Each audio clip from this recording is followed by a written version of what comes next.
Well, gosh, I can't believe it's our last day, but lest we forget, we're back on March 25th. So Ollie term starts on March 24th, if you recall. So we have let me see how long, about 2 weeks before we start back. So 2 weeks. yeah, so and then you'll be I'll be going here for the away. first part. Oh, you will? I thought you all would be leaving, but you won't leave until April. We're leaving on tax day. We're not paying taxes. So you will not be here. You'll be here for the first 2 times. So. Yes.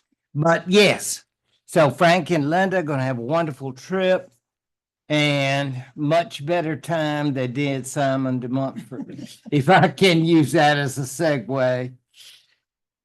And we'll talk more about how Simon is remembered today, but certainly I want to thank everybody out in Zoom land, Sherry, and all the people at Ollie who make this class a reality, because I always enjoy it, as you know.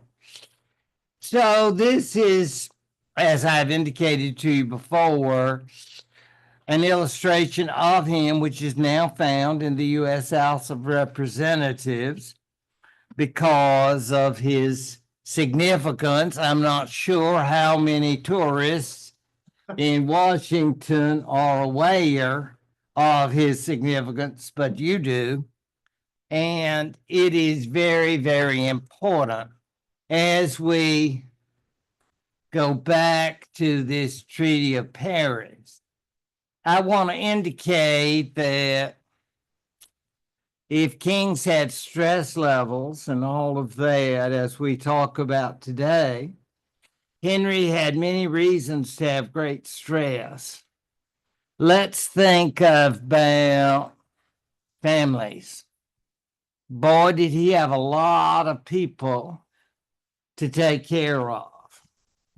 His mother's family, his wife's family, and I don't want to say they were like little pigs in a sty, but I do say that they definitely were there as job seekers or any kind of position that would help them. They're known as the Poitevins from Poitou and the Savoyards from the Count of Savoy. But in all cases, of course, they were around him, and these people don't operate for free, right? So we want various kinds of positions. And of course, in many cases, church is involved here too. So all of that is to say that was a problem, because there's that old problem about aliens versus natives, that sort of thing. But it was particularly true in this period. Second, I would remind you of this ongoing conflict with France, England and France. And you understand that's going nowhere, even though we have here the Treaty of Paris. The enforcement of Magna Carta. Again, let's think about what this means in terms of Anglo-French relationship. Yes, it is true that the French, during Henry's minority, gave up their efforts to take over England. So I guess you could say that's one advantage. But there were still campaigns going on in France by the English. And you say, but how did the English and French still maintain a relationship? That is odd, isn't it, when you think about it? Finally, I guess by necessity, this Treaty of Paris came about. You'll notice that in the depiction, Henry is also in royalty. I think that's kind of interesting, even as he bows, because he is bowing as a duke, which is, I know, isn't that weird? But he's a duke in France, but he's still king of England. So this is more or less a case in which he is going to acknowledge that he has lost all that territory, which we know well, Normandy and all of that. And this is the first time he's ever admitted. So how long has this been? Well, since his father lost it. And Lord knows he tried to get it back. And you say, don't military campaigns, aren't they expensive? You bet. All of this, I'm trying to get at the money aspect. Of course, it's unfortunate not to have Normandy and all of its assets, Anjou and all of this. But you suppose that you're getting peace in this Treaty of Paris. So we're celebrating in the accounts of Louis IX.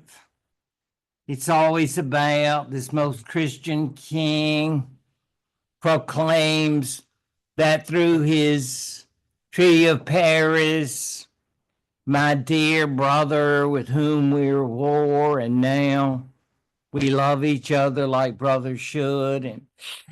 And you say, I wonder if that's true.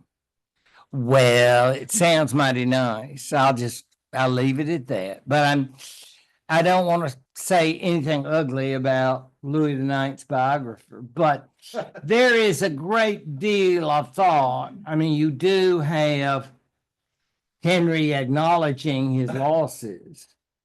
And as we used to say in the disco, get down, because Henry III is going to have to get down and acknowledge his vassalage.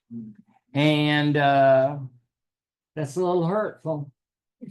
And part of this, of course, as I indicated last time, has to do with the fact that French officials are going to be, maybe I could use the word hovering around what is left of, remember the Angevin Empire?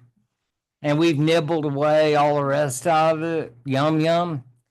And believe me, going south, Bordeaux and the surrounding area, that is where they're going to be. And you say, do they have that right? Indeed, they do. Because he's a vassal of the king, and therefore they have a right of supervision, appellate. Some of your subjects are saying you haven't been doing a good job. And they've appealed to us, and we're your overlord, and we love you, and we love your subjects. But if you've been abusing their rights, we're gonna come down on you. But we love you. So this is tough love, right? Isn't that what they're calling it? It's tough love. Yeah. So it's tough love at the French court. Again, this may have been another little mouse nibbling, but it takes time. I mean, a war is always the best way, a quickie, but we can do this too. And all of this is going to take lots of funding, as we say. And you say, gee, that seems like a lot of money. Oh, did I mention the Pope? Yes. We love Peter, but Peter has bills too. Have you ever heard of people that get those letters from, remember they called it the Bank of America? And they start out, dear so-and-so, and you think, oh, they love me.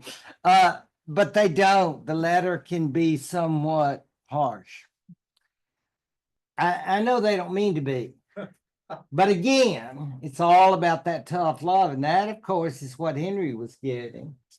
Because Henry owed, remember the Sicilian business? You say, yeah, but that was last week. Yeah, but for these people, if you're a papal administrator, it's like only yesterday. And you know what account books are? And we keep accurate records. You may not, you may think of lay people, they just throw around this and that, but not those papal people. They got a record of when you promised it. And there's something called interest when you have debt. So never forget that. The no pope was, I can promise you that. So he was getting all of that. What's a king to do? Well, we have fundraisers. We try for donations. And I mean, it's a really terrible situation for the King of England to be in, because you think about everybody seems to be on him. And I'm thinking, when even your mother and your wife are both involved in this, not to mention the stepfather and all those other relatives, there were considerable problems. So, with all of that, then we come to Simon. Now, I've already mentioned in dealing with Simon about the fact he came from a family of great distinction, French, very French, but he had opportunities in England because he had, I think it was his mother's mother was an English noblewoman. So she had had estates. And so he was going to lay claim to them. So you could say he kept estates in France, of course. So he had in both. The family was distinct because of the sad events, as we know, of the crusade in southern France and the destruction of those people. And he had gone, incidentally, among the Crusaders was none other than Louis VIII. And if you say, gee, do we need to know him? Yes, we do. And the reason is he's the father of Louis IX. And you say, well, everybody knows Louis IX. I know. But Louis VIII, he should get some distinction, but he was married to Blanche of Castile. And so, who was the granddaughter of Eleanor Aquitaine, but we don't need to know that. So yeah, they tend to all intermarry, don't they? But that is to say that he had a lot of connections in France and England, our Simon. And he comes over and he starts calling on the king's sister, who's a widow. And remember, she had promised chastity after her first husband's death, but Eleanor met him and started singing Born Free. And then she decided to renounce those vows. She had to do that before she could date. I mean, you can't even date if you're, So, and there were rumors, but this is not a class to get into the dirt, but just assume that they did get married, had lots of children. And so it seemed to be very successful that way. And of course, she was devoted to him because he would need devotion from lots of people. While he was very charismatic, and of course, he had no issues with self-esteem. You know how they always said, oh, he was going to his analyst saying, I just don't know. I don't know.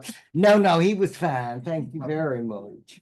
I mean, my gosh, his father had been this big Catholic crusader, in southern France, and prominent family. And he gets over there and His brother is what we used to call in school a dodo. I mean, just sort of an idiot. And so you're thinking, like, I guess the only virtue he lacked is one that I know many of us try to have: tact. Yeah. We always say, well, that's an interesting idea. Yeah, I appreciate you bringing that up. I could tell you all, yes, but you get the idea. I don't think Simon was good on that, but he had lots of other virtues. You'll recall he was a major advisor to the king. The brother-in-law aspect is important here, but I think also the great estates that Simon had in England. So there's much that led to Simon being important. They had their rifts. You remember the area of Gascony down in southern France. Simon administered, and the king used that as a way to condemn him. So the relations, I'd say by the 1250s, had become chilly at best. I mean, maybe we'll still get together sometime and hang out because of this, but still, all of this is to indicate then that as the problems continued for Henry, Simon took the initiative of calling his fellow nobles together. Now you say this took a lot of nerve because this was not something the king had approved, and y'all meet, and I want you all to do some decision making, and I just would love, this is not like anything that's planned and supported by the royal government. I just want us all to work together. I don't see it that way at all.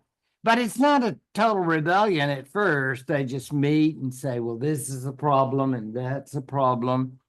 So what are we going to do? So that's how you have the provisions of Oxford. I might say that Oxford, which is one of our favorite towns, was often the center of important doings in this period and would continue to be, as many of you know, for centuries. In any event, these provisions are a way of saying, remember Magna Carta?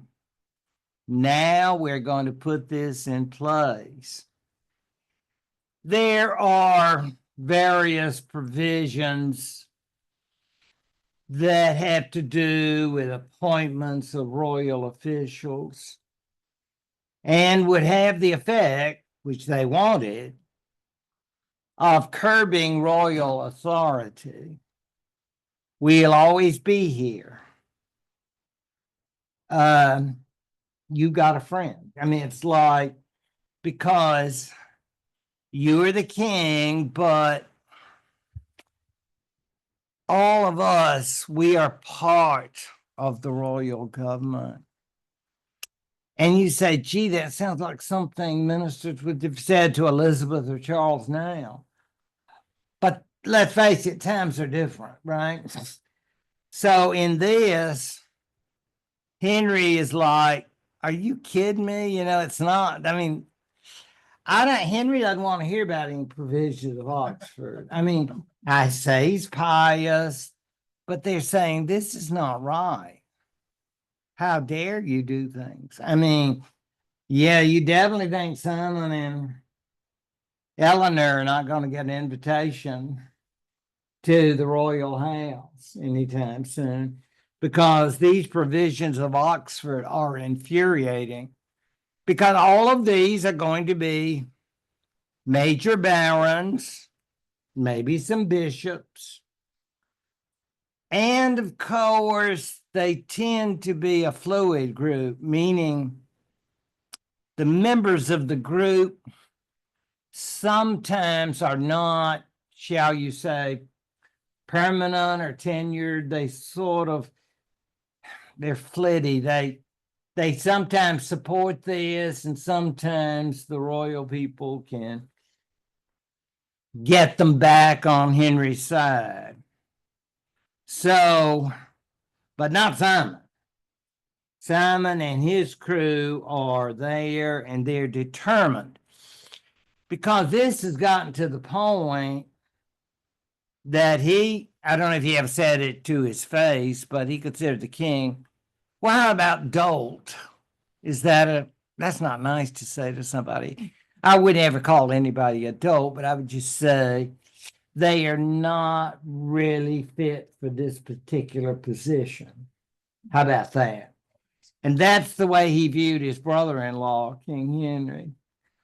And as long as he did that and thought, I'm really great. I mean, look at himself in the morning and say, I'm just glad I'm me. It's that sort of thing, big ego. With reason. I mean, he's very bright. I'll grant him all of that. Oh, and before I go on, you know what he wore all the time? Something I'm not going to wear. A hair shirt. I know. Painful. Yeah. Talk about an itch. Yeah. And you say, why would somebody wear a hair shirt? Because he was very devoted to the church. I know. And this is part of it. It's like it's Lent all year long. And with your hair shirt, you can, I know, you might not get any moon pies, but you can. Oh, God, could you imagine all that itching? Well, let's not talk about that. We want to be happy. And itching is not a subject of happiness. Let us understand then that Simon was very devoted in all that he did, and we'll let it go at that. He was interested in philosophy, religion. He did all kinds of things. And obviously he was interested in war, because look at Daddy. Yeah. I never met a heretic I liked. Yeah. So, yeah. So, all of this meaning that the king was kind of cornered. He didn't have to like it, but for a time in the 1250s, he sort of went along. Secretly, I think his emissaries in Rome, that is the kings, were saying to the Pope, do you know how I'm being treated? Well, ask your envoys in England. It's hurtful, and I think it should hurt you because, I want to get my debts paid. I love you so much. I see you and I think of Peter. Well, I won't lay it on too thickly, but you get the idea that he really played on papal sympathies, and the papal representatives were there, despite the fact that popes and kings of England never met. Don't worry, they had plenty of in between people to keep that relationship going. So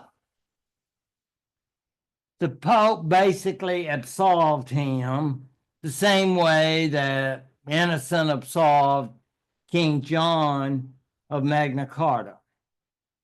In other words, you see this, rip, rip, tear, tear. You don't have to do this anymore. The long nightmare is over, Your Majesty. And so this was very, very important, because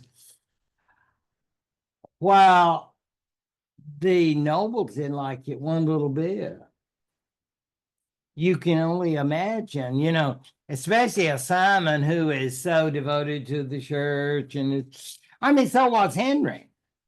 Henry spent years in the renovation of Westminster Abbey. So we all have our church credentials. That isn't the issue so much. Maybe the Pope was more concerned about getting those Sicilian bills paid. Whatever the case, that's 1262. You're keeping up your years. We got the Treaty of Paris, right, in 1259. So we've got problem after problem here, don't we? Meanwhile, after the Pope let Henry out of the provisions, Simon pulled what many people might experience from little children. Well, if you won't play my way, then I'll take my toys and go home. Yeah, remember that? So, brooding, pouting, whatever the case. That's exactly what Simon did. He and Eleanor, they went back to France. He said, I don't have to put up with this. You nobles have let me down. The Pope has been so hurtful in dealing with this idiot. And so I've got a lot of other activities. I might get hold of some more heretics. I don't know. But I have a schedule. I have some hobbies, avocations, as we might call them. And I don't need to be hurt anymore. So this is what we call self-imposed exile. I'm sure Simon, having the ego he did, he probably had people, or what would we call them? We had little envoys of people watching out, Simon types. I love Simon. And he would reporting in and say, yeah, it's not looking good for the king, boss.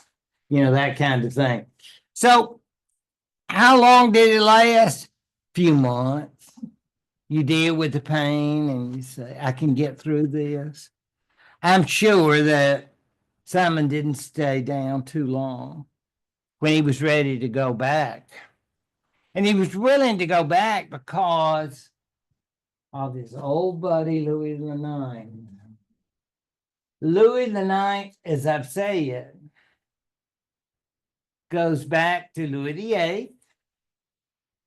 And Louis VIII had gone on crusade to southern France with the older Simon de Montfort. So they knew all about crusading. Remember, that's how Henry had basically said, I was planning to crusade down in Sicily, but we ran short on funding. So that didn't work out. But yeah, to not go on a crusade was not cool at all during this period, as we'll see.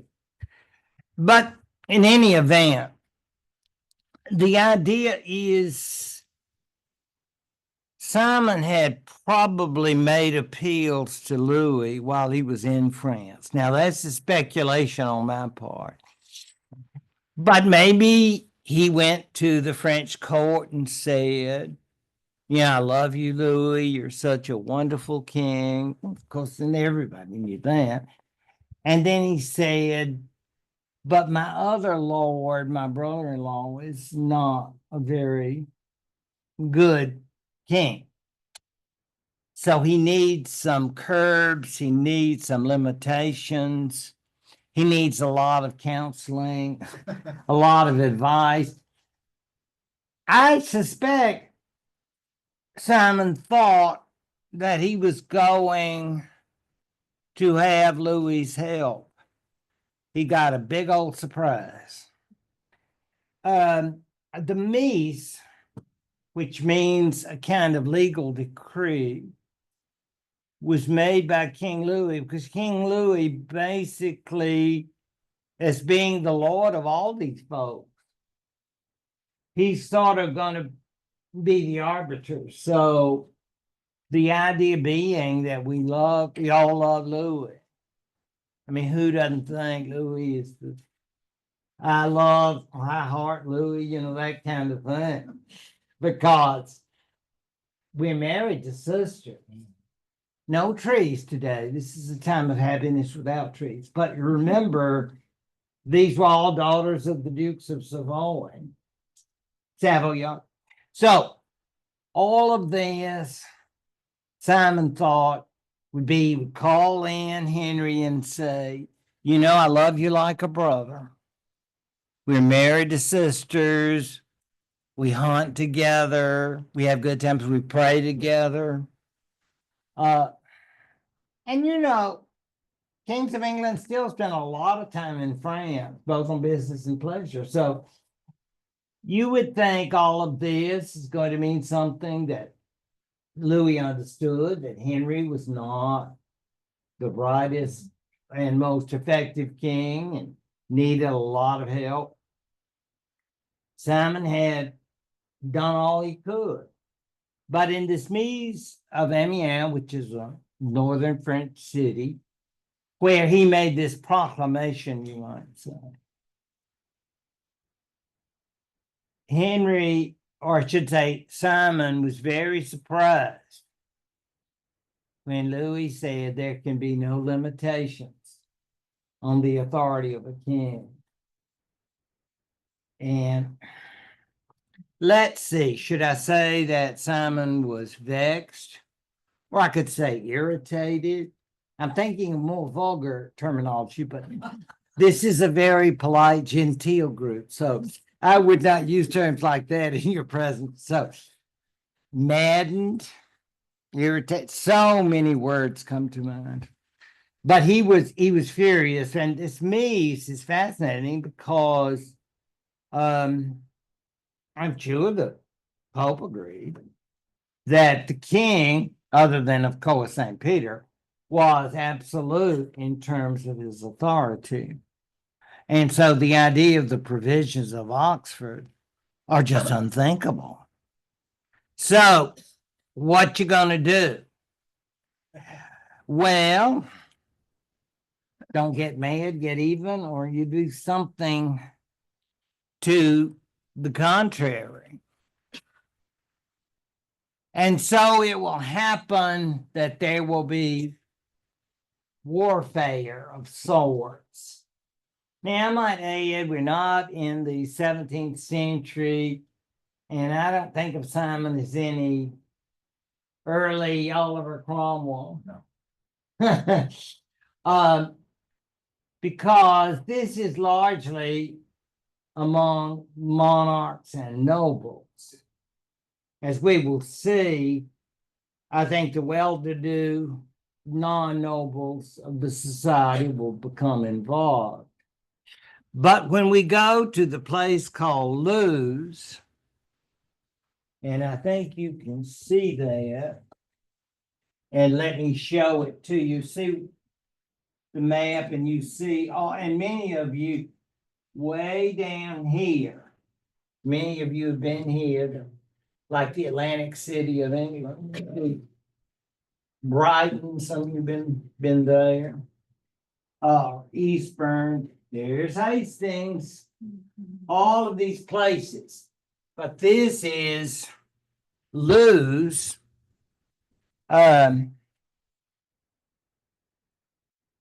You might be tempted, like we would, to say Lewis, but I think they say Luz. And there, Simon with an army, which I assume consisted of retainers of all of the nobles, came together against the royal army and defeated them. It was embarrassing, I suspect, for the monarch. His son was captured, and the king was, how do they say it on the murder shows? Protective custody. Isn't that the way they say it? CSI. So, yeah. So you say, this is really embarrassing. We thought the provisions of Oxford were hurtful, but no, I think this was worse.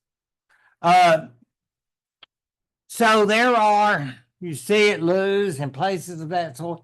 I was looking that up. I think it has 50,000 people in it. I mean, it's not a huge place, but I'm sure they have a gift shop. You get mugs and T-shirts.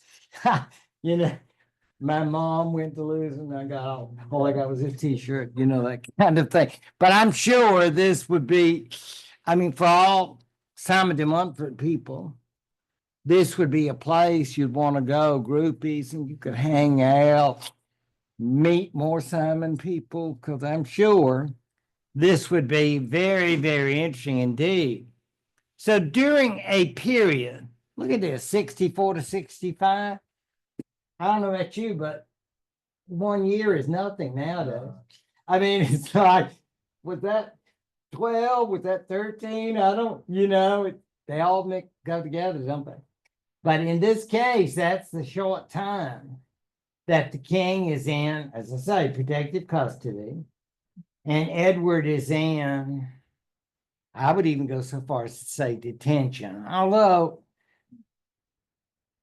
he was young, and I'm sure he was always there. He was known as the Lord Edward, but he was, in effect, what would later be called Prince of Wales at that point in his mid-20s. And I'm sure he was embarrassed about his dad, but the fact is that he wanted a throne. And Uncle Simon, remember, the families, families have troubles. Yeah, I mean, this seems like a extra troubled family, but maybe not. It does seem interesting that Edward escaped his confinement. But meanwhile, it's important to understand what was going on during this period. Think how short that is.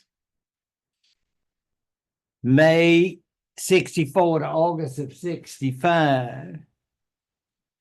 Because in May, and after that Battle of Blue, you got the king and heir in confinement.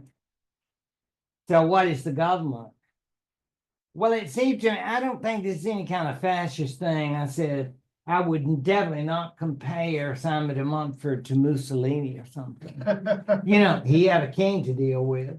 But I think Simon was hoping that he could establish a more effective government, but he never declared himself the ruler. He basically did everything in the name of Henry.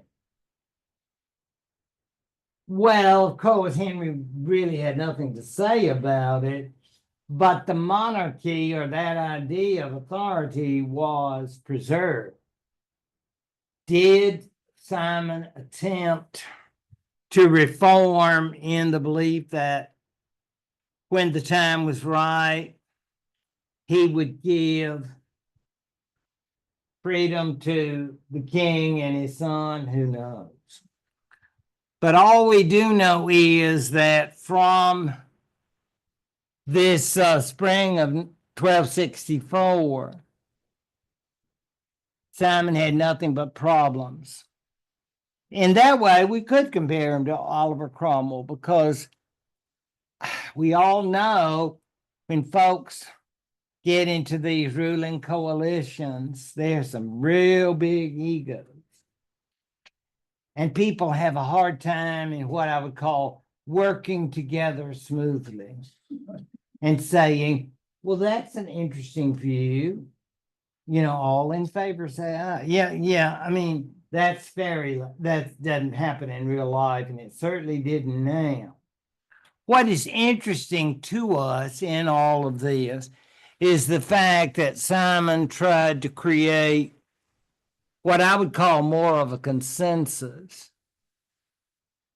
I wonder sometimes if these people from all parts, but I think basically they're from the southern part of England where the population was larger.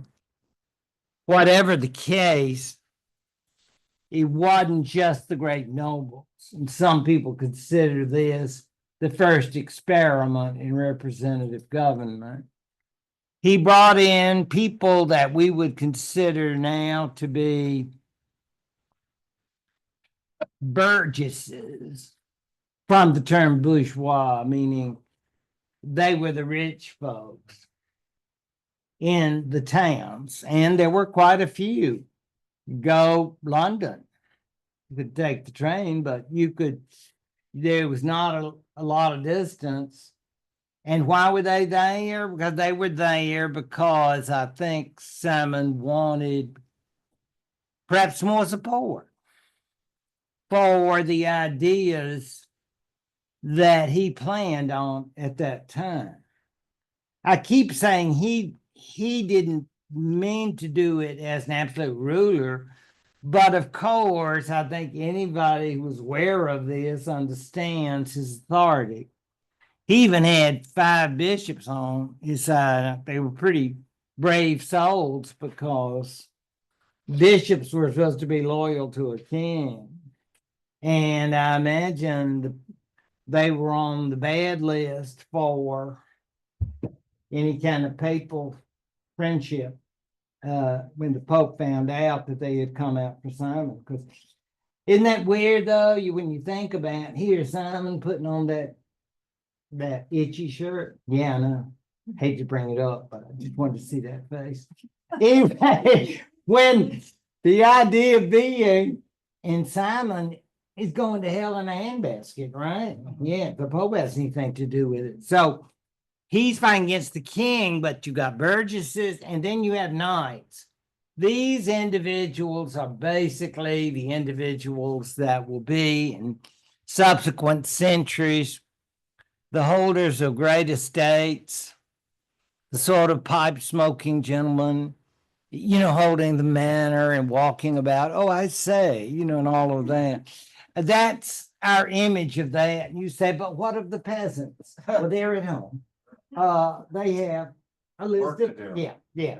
Thank you very much. It's all about work, isn't it? They don't need to be with Simon because their master, if you want to call him that, is going to take care of things. He'll let us know how everything turns out after we've completed our tasks, agricultural tasks, I might add.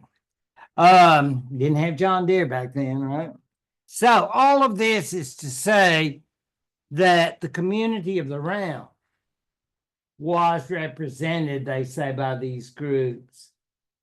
And of course, we view community of the realm very differently nowadays. Men and women, rich and poor, so forth and so on, theoretically.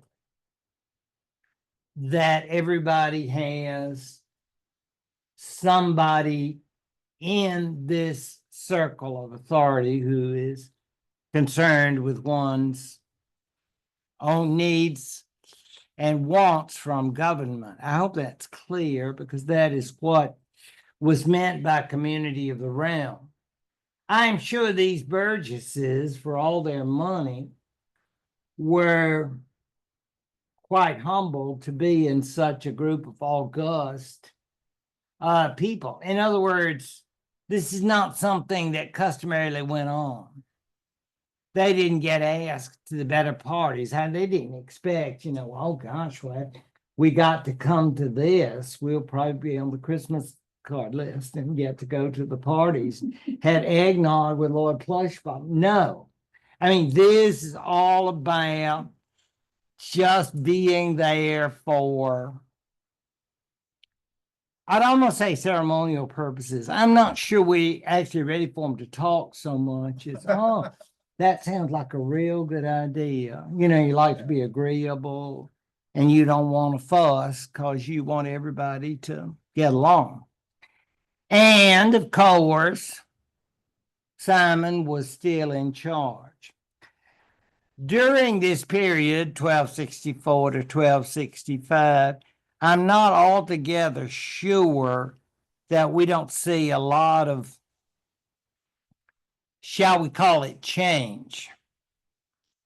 Even in our Congress, you have changes because people get other jobs and resign, or elections occur, whatnot. But in this case, I think many of the individuals who may have been part of Simon's group were more or less lured against him by people who were sympathetic to the king. It's like, even though the king and the Lord Edward were detained at this time, don't you worry, they had people out there who were supporting their interests and saying, yeah, I know sometimes Simon seems to have some good ideas, but you realize what he is, don't you? He's a desperate king disobeying, hell-bound bum. And he's going to hell. So, do you think you like him now? Yeah, see? It's that attitude. No, I don't like him at all. I think he's disgusting. So, there was an opposition, and I imagine sometimes Simon could be tactless. I always think these brilliant folks, I mean, I think Oliver Cromwell was the same way. I mean, it's like they look at you and say, well, you're okay, but you're not me. And, and it's like, really? Must be nice. But that's the way Simon was. And sometimes that gets on people's nerves. Yeah. To be around all these brilliant folks. So I'm thinking there was that problem too. So by the springtime,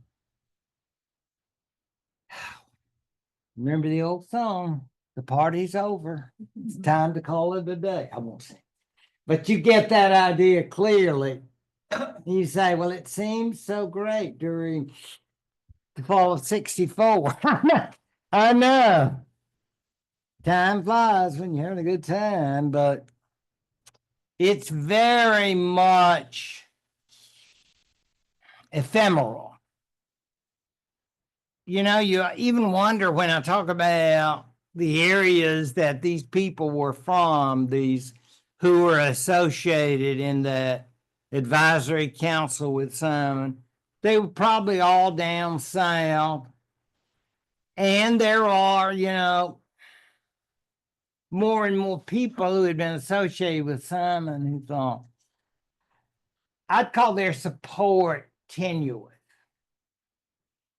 It's like, rate my noble.com, and I'm saying you're getting more of those twos, or like maybe, or how do you like his leadership a little, or I mean, you want fours and fives, not ones and twos, right?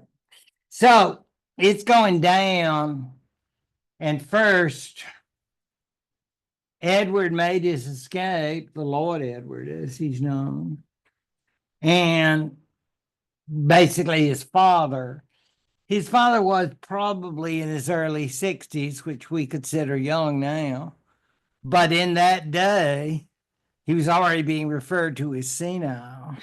I know that's kind of ugly, but yeah, so I take great offense at that. But the fact is that I would say by that point, Edward is in charge. And he says, Dad, I'm just here to help you. Edmund and I love you very, that kind of thing. And so those are the years that are going to be when the king and the Lord Edward are out. And Simon is now going to meet his fate. The map will show you. Here's Oxford, here's Woodstock. Many of you have been there, I know. There's Evesham. Look at Stratford. I will never forget when they erected a McDonald's there. I thought, this is disgraceful. Those people should not allow that to be having Big Macs near the Battle of Evesham. But I've come to terms with it. I'm dealing with it. I know. That was the 80s. I think we need to eat that English food, suck it up, yeah. But apparently they weren't willing to. But anyway, after a great battle there between royal forces there at Evesham, Simon lost his life. Now, what do we do about Uncle Simon after he's dead? Well, he is wrong on so many levels. He was a member of the royal family. He betrayed the royal family. And so we just need to do everything possible to dishonor him. So, as you know, he would face the mutilation with the body parts taken out. I mean, it is, I won't go into detail, but some of you already know how disgusting it was. I mean, his own son, one of his sons, was slain in the same battle.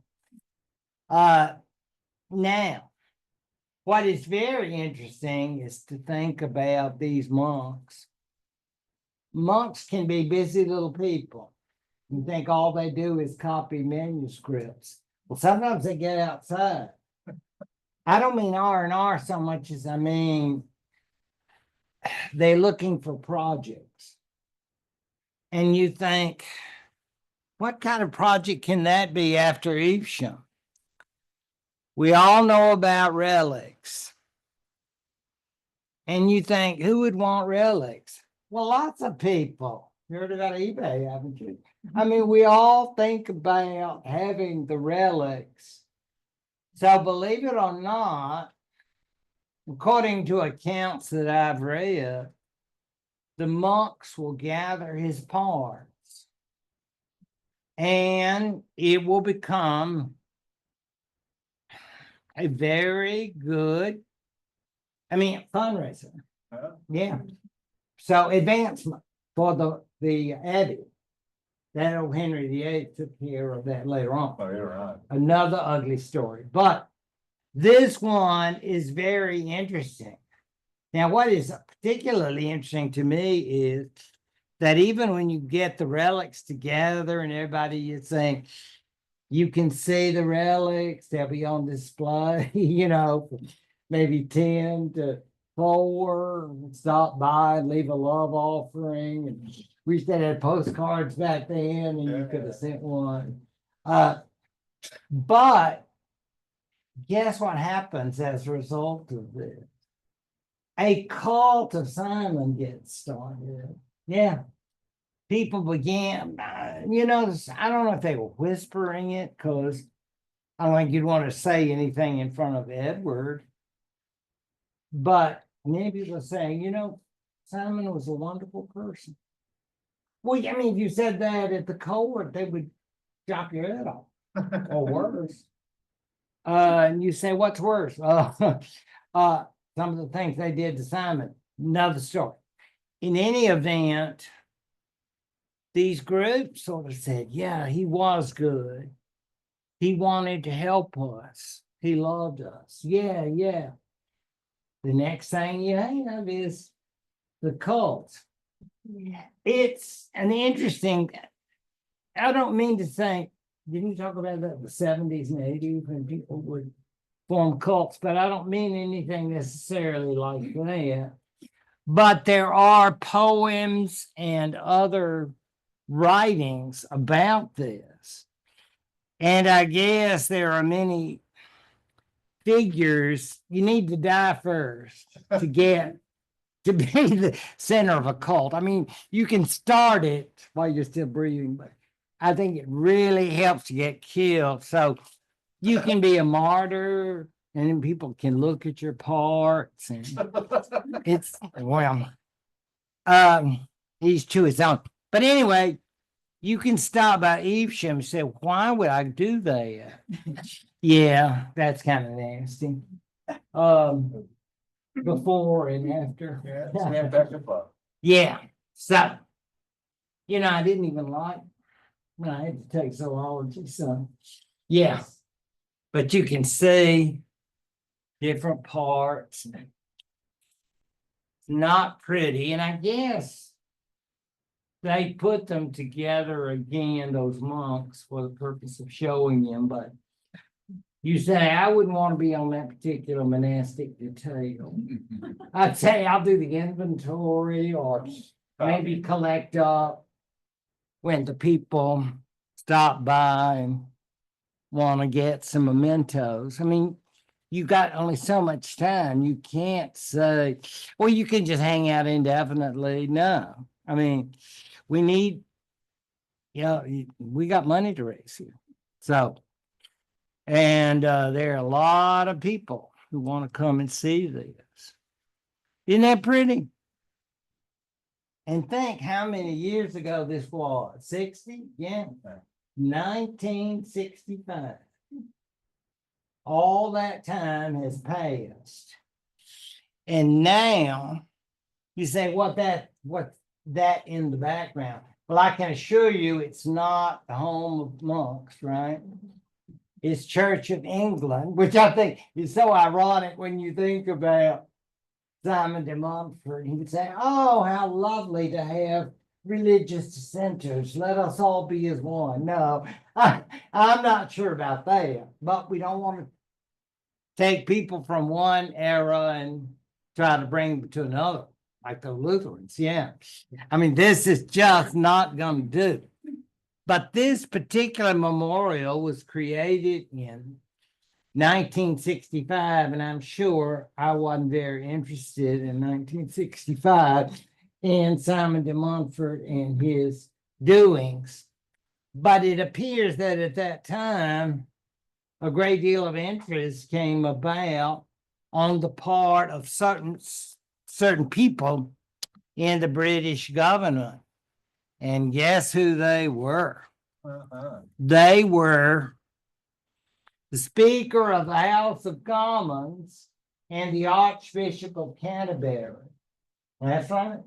August of 1965. I wish I could have been there, but I expect I might have been in the pub doing some other foul worldly activity. I know. I've changed. I've improved. You have. Yes, I've gotten better. The fact is that if you read that and then maybe you thought, but where is the Queen? Where is Prince Charles? Why aren't they there? Wouldn't they enjoy that? Don't you think maybe that was a little tactful to stay away?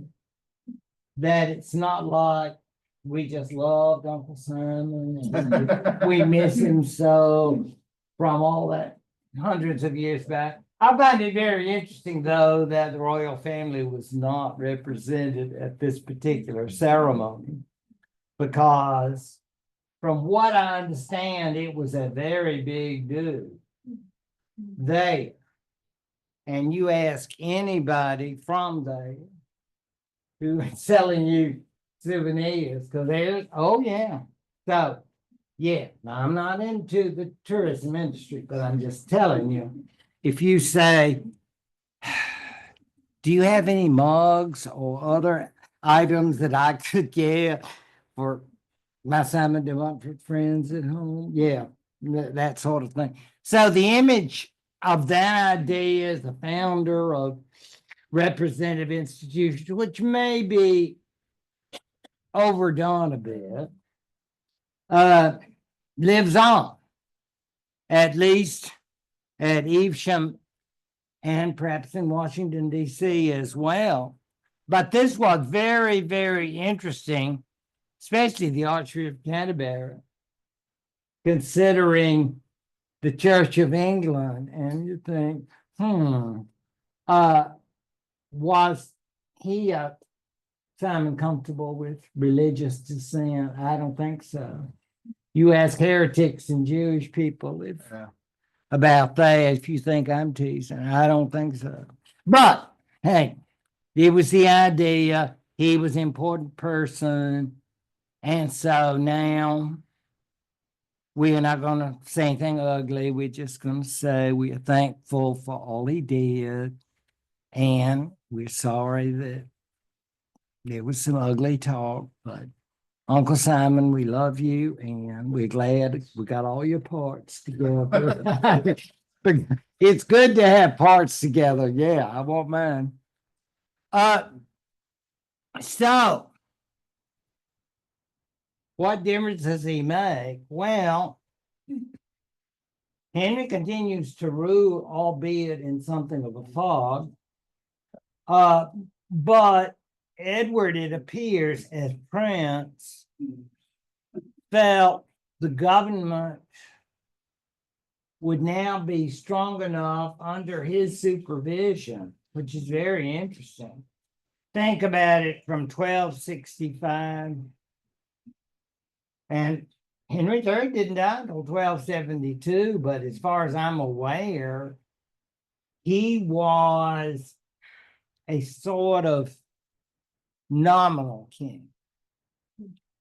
And Edward had authority, but interestingly, in 1270, Edward goes on crusade. And I think, Egypt, down North Africa and down in that area, I mean, everybody was doing it. So he went. I'm not as interested in that as I am in what it says about the condition of England. He felt strong enough to go. And he must have gotten, you can imagine how things were back then, the communication of his father's death. But he stayed. And he was hanging out with the current Pope, probably in central Italy, on the way home. So he didn't rush back. But we began the reign in 1272. But the fact is, this King Edward will now say, Uncle Simon had his issues, and maybe he's in hell where he should be, hair shirt or not.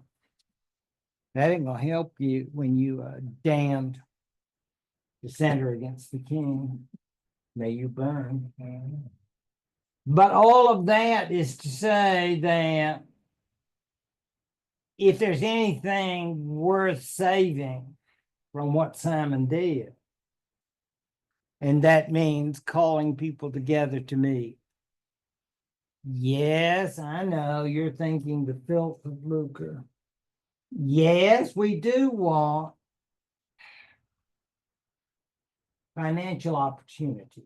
Yes, that's important. But we like to ask people. So we want to say to you, we know you want to give, and we love you very much, etc. I was not an expert in donations and fundraising, but I'll just say the monarchy will do this, and then these people are going to say, we want to give you, sir, but could you listen to some issues that we have? Oh, okay. Sometimes it's not very tactful, but that's basically, so they say, it's the beginning of a representative institution that we call a parliament, based on the same word. Remember, we mentioned last time the Parlement of Paris. It's the same idea about speaking, even though the Parlement of Paris was a court, a judicial body. And instead, this is a body which will be used for fulfilling the king's, well, I won't say fulfilling, listening to and approving some requests, discussing them, giving them approval. We don't want to rush into this too much. This is going to take centuries. But we're talking about the beginning, because it's not even an institution. The institution that still exists today. And you all know there are no more hereditary lords. Talk about change. It's all about change, isn't it? But let's go back to this time because there's Edward on top. And guess who's beneath him? I know, King of Scotland, Prince of Wales. And look at how those seats are. I don't want to hurt anybody's feelings, but you'll notice that the English king is higher. Yeah. So, Scottish sensitivity or Welch's, yeah, it's going to hurt, but he's in charge. Our archbishops of Canterbury and York, they got to hang out. So we have kings, and then we have all of our secretaries, and then we have our lords. I think it's very funny. They have, you see the sheep there, because that's where the English economy was. The idea they're sitting on wool, and all of these are, of course, gazillion administrators, royal administrators. So then you've got on this side, be your left, the bishops, and then the monks, and then you've got over here the nobles. Then you say, who are those folks in the back? I'm afraid we could identify with them. These are the rich folks in town, or the country lords. And you say, how rude. We have to sit in the back. But we got more money than the lords. Yeah, but you haven't got a title, so stay down. And they're there. They say, is this real? Not so much, but it gives you a depiction of how they imagined it by Edward's time. And you say, I wonder if Edward needs money. Well, let me advise you to go see one of my favorite old movies that referred to this great king as Edward Longshanks. Remember that? Yes. It was very hurtful for those of us who love Edward first. But we understand, of course, that in this period, war is endemic. And particularly, we had to let the Welsh know that they were in a heap of trouble. And of course, that's how the title Prince of Wales was passed to the English royal family. And all of the accounts of the conquest of Scotland, as told somewhat historically in the movie Braveheart. We won't get into that.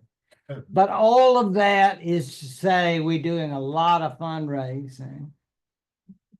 And you say, well, I love to fundraise. Okay. If you want donations, what do we get? In other words, it's not all for free, and that's why you have parliaments. I mean, it's up to the king to call them. No one else has the right.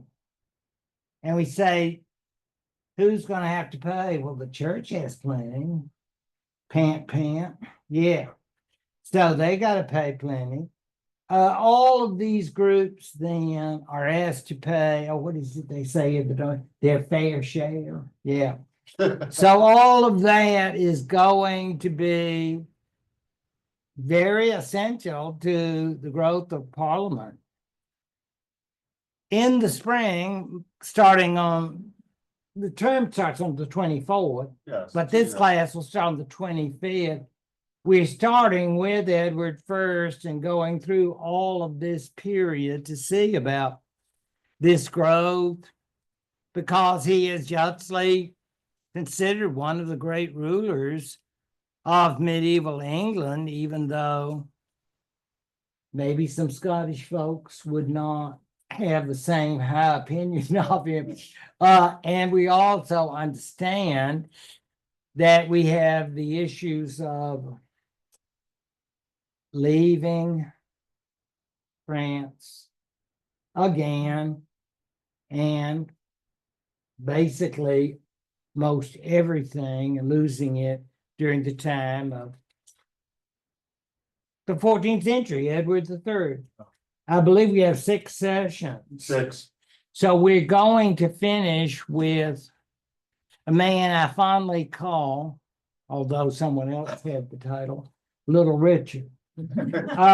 He is the famous Richard II, which many of you know from Shakespeare. But boy, what a story that will be. So we have plenty to do in the spring, and thank you all so much, and thank you, Frank, and for this delightful time together. I appreciate it. I really do. Thank you. I look forward to seeing you all March 25th.